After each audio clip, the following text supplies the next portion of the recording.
Now you have your niche. The next thing to do is to pick an actual product. From there, you can find the manufacturer to help you provide it. The important thing here is there should always be a clear synergy between your branding, your ethos, and your product. That is to say, you should have a real affinity with the product and be selling it as an extension of your mission statement. What you must not do is simply find the first product you can sell within your niche and then go out and try to sell it. An example might be to create a fitness website, build an audience, and then sell a really basic protein shake that is already well known. Can this work? Well, sure it can, but why would people bother to buy from you when there are countless other sites where they can find the exact same thing, or when they can buy it down their local high street? Likewise, if you're selling a product that is obviously not your own and is so generic, it can actually hurt your trustworthiness. It's clear that you're trying to make money, which isn't a bad thing in itself, but you're not offering any unique value in return. You're just saying, oh yeah, and why not buy this generic product while you're here? On the other hand, if you can find a product that is somewhat new, somewhat different, and that mirrors your personal approach to fitness, to business, or whatever your niche is, then you can sell something that you really believe in and can get excited about. And this is something that will come across and make itself apparent for your visitors too.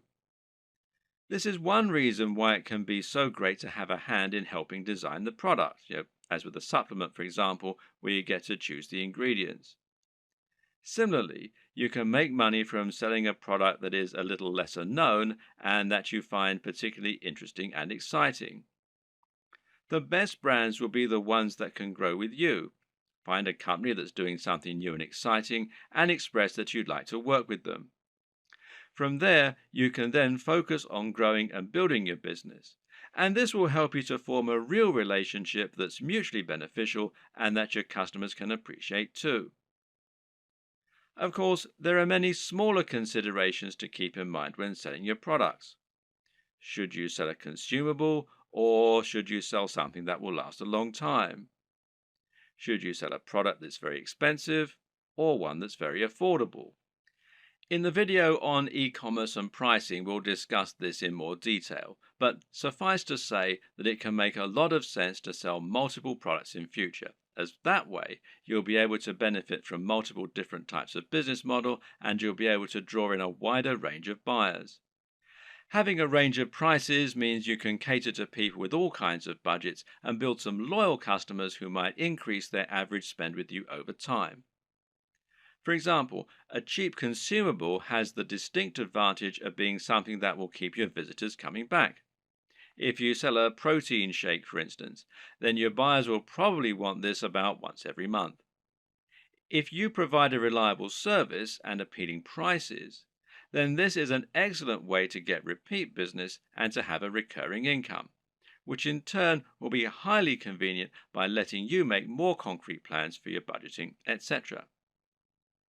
Another option is to run a box business. Now, these are businesses that sell selections of products on a recurring basis. Someone will subscribe to your business and you'll send them a package containing a set number of products each month. This could be a range of different items, or it could be one thing. Loot Crate, for example, is a business that sends pop culture merchandise to comic book and games fans. Part of the fun of this service is that they never know exactly what they're going to get, but it will always be something interesting and exciting. Then again, you also get men's grooming services that send the same selection of consumable razors, shaving foams, etc. to their customers every month. This is a different way to create your dropshipping business, one that allows you to add some real extra value and also to promote the products of your partners in an exciting way. There are many other ways you can add value too, whether it's providing freebies like some kind of PDF, offering the best discounts, or somehow upgrading the product you're offering before it reaches the customer. Whatever you decide, the big question to ask yourself is, what value are you providing? What are you offering on top of the products themselves? How are you providing value not only for the customers, but also for the suppliers? And what advantages do they get by coming to you instead of going to somewhere like Amazon?